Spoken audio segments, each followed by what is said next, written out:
our last episode, as you may know, our sail fell off and our starter was not working in the middle of the ocean. You can watch episode 12 to see how that turned out. But now we're in a place where we need to fix our sail and or our starter, at least temporarily, so that we can get somewhere to order new parts. Let's see how it goes, shall we? We are fortunate to be towed to a gorgeous place that is unfortunately uninhabited. We're at the Exuma Land and Sea Park. Gorgeous water, gorgeous beaches, but nowhere to order things. So now it's time to buckle down and figure out how to fix this. Okay, so this is our starter. The starter itself I know works. I have had it all the way apart. It comes apart pretty easy if you ever need to get your starter apart. Most of them are like this. There are 2 bolts here, and then this entire casing comes off. Inside of here is the armature, which is the round cylindrical part that actually spins inside of an electrical motor. I've taken that all apart, cleaned the brushes, made sure the brushes are intact with the armature. Brushes are on this end and they come into contact this way. They're spring loaded. The armature itself is clean, all the bearings spin, and it moves freely. So after doing that, I applied negative here and 12 volts here, and I verified, yes indeed, this motor does work, so it does spin. What we have a solenoid that has gone bad. This is the starter solenoid that would normally be mounted right here adjacent to this. Okay, I have taken it apart in an attempt to see what I could see inside of it and fix it, and it is not going to be fixable.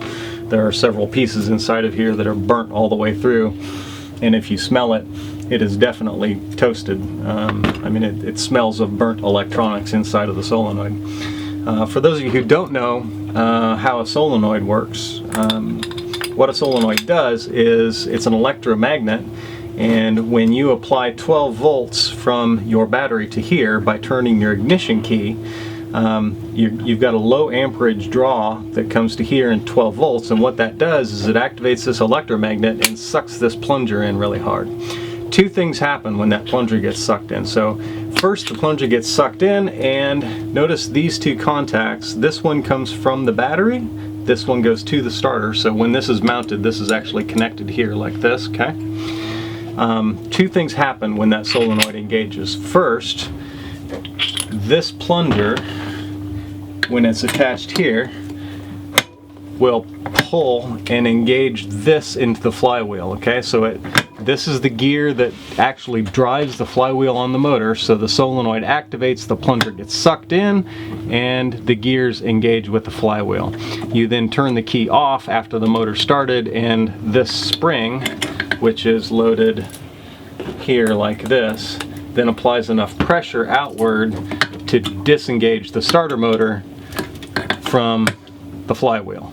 Okay, so that's the first thing that happens. The second thing that happens when the solenoid gets engaged is internal to here, this plate would be resting on top of the plunger, and as that plunger is driven forward or pulled back, however you want to look at it, it makes contact between these 2 bolts, which are the other ends of these 2, okay? So these 2 make contact, and it passes high amperage 12 volt current from your battery straight through to the starter motor and actually engages the starter motor. So those are the 2 things that happen when you turn your solenoid. So what I'm attempting to do, having disassembled the solenoid and pulled the plunger out, is find a way to manually engage the starter so that I can get the motor started and go at least once. The idea here being that I can put this into the rocker arm where it sits, use a pair of channel grips or channel locks or vice grips or something, and pull out on this plunger manually to engage the gear to the flywheel. Manually apply 12 volts to here until the motor is started, then disengage this from the flywheel by pushing forward on it, and then disengage 12 volts from here, and we will see whether or not we can actually get the motor started that way so that we can get to some place where we can order a replacement solenoid and actually receive it, because we are about 25 miles from the closest place that we could receive anything. So wish us luck. Here is my official workaround for a manual solenoid throwout on a starter for Perkins 4.236. This, as I said earlier, is the solenoid that operates this gear in a throwout. Normally activated or actuated electrically by electromagnetism, but since it's bad, I have now taken the solenoid apart and cut myself a notch here through which I can insert an open-ended wrench that will now act as a lever. Can I see that from the side? And so what this does is, as I apply leverage here manually, you can see this here, it's going to engage and disengage the throwout. So I should be able to go like so, apply 12 volts to the motor. It should start, spin, and once it's started, release this and the throwout will come back to its original starting position. Woo! That's pretty cool. Solution, if I do say so myself. Ready to try it out? Try it out? Here. No, I need something to eat. Starter test footage was lost. Code beep. Conclusion, so close, but no go on the starter. Plan B, get the sail fixed, at least temporarily, sail to Georgetown, and order a new starter. First things first on fixing a sail is figuring out what went wrong in the first place. We get asked this question a lot, and now you'll get to see exactly what happened.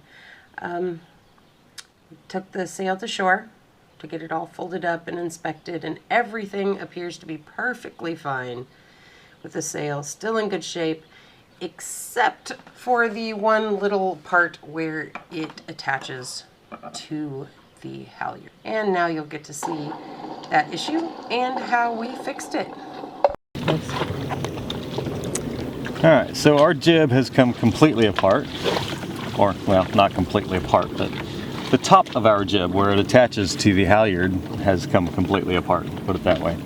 So these were originally sewn here like this, and this ring was here like this, and we were under sail a couple of days ago, and all of a sudden my jib came down just all by its lonesome.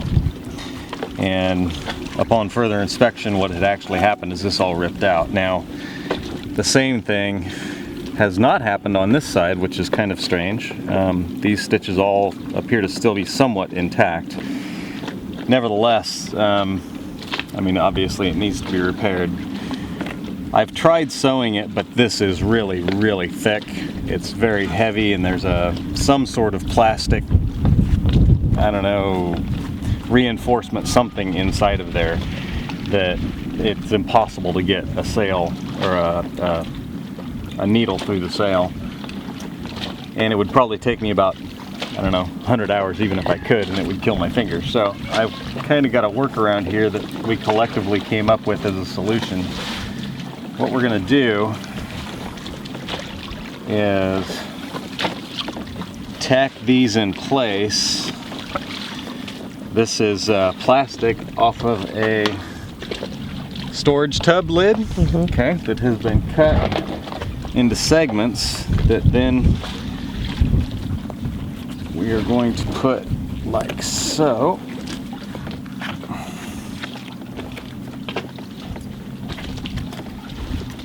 And I'm going to do both sides here. This is just kind of for demonstration purposes, but ultimately we're going to end up with plastic here and plastic here, and then I'm going to take a drill and I'm going to drill some holes through here, and then I'm going to use nuts and bolts, to actually cinch these down, and hopefully that will get us enough strength to get us down the road to where we need to go, to some place where we can actually get it repaired the way it's supposed to be repaired using a professional machine. But for the time being, we just need to be able to sail, which we can't. So awesome.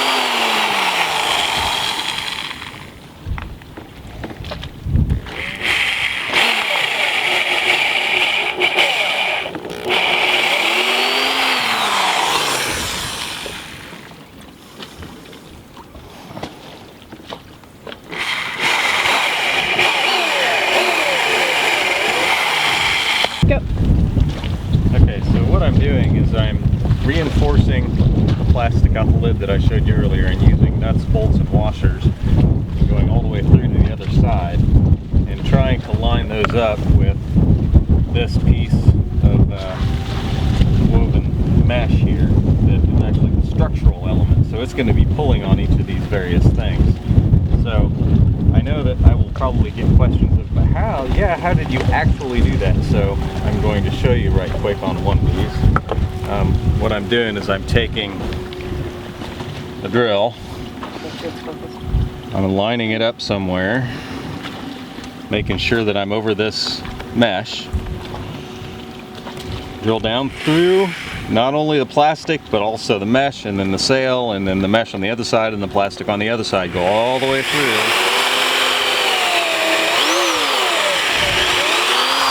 into the board underneath. Then I'm taking a bolt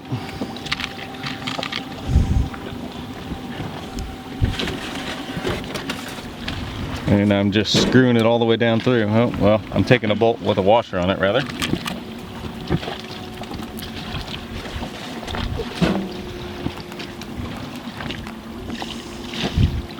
The washer is important because it will help to spread the force of the screw head down across the plastic itself, so that the force of the screw holding things, the layers together, is spread over a larger area, less likelihood of it tearing through.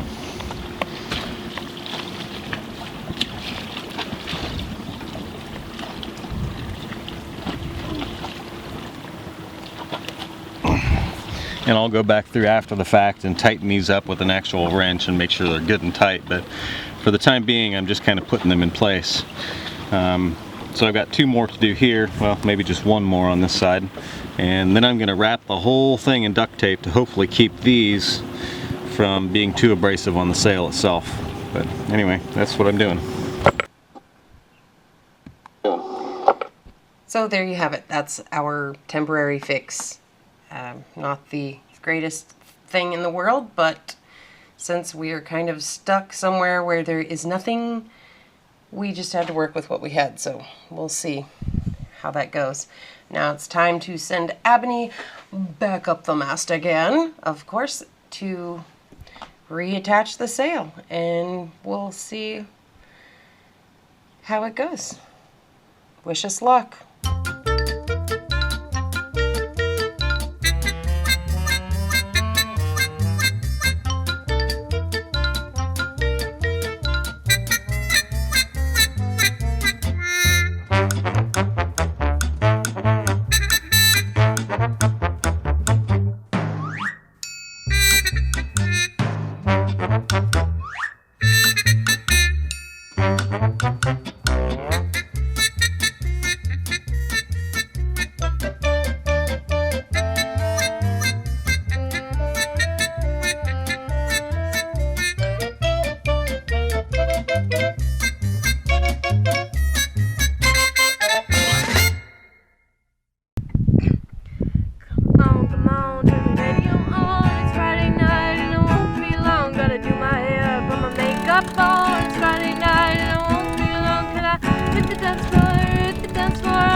Okay.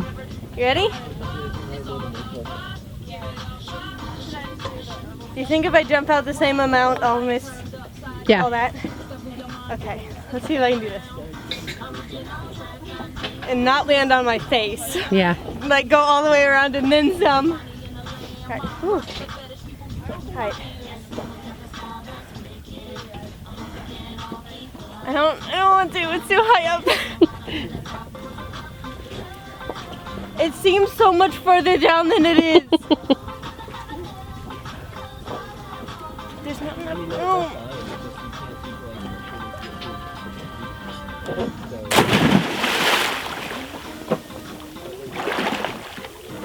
Is that good? The water's so nice, it's like a pool.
There's no place I'd rather be.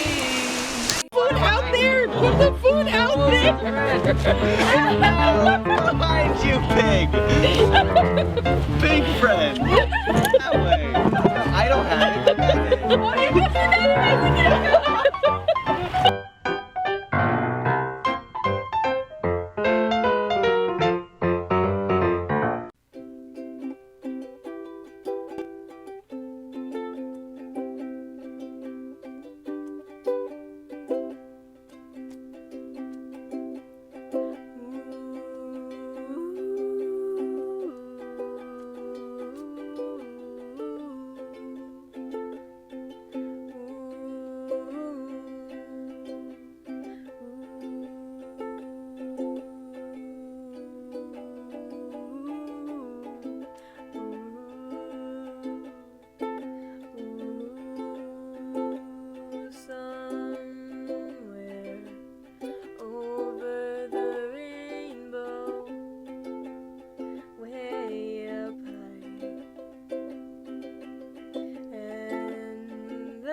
Someday I wish upon a star, wake up where the clouds are far behind me,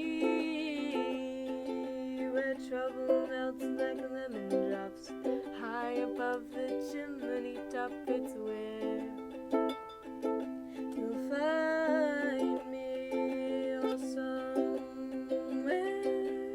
over the rainbow. Bluebirds fly, and I dreams that you dare to. I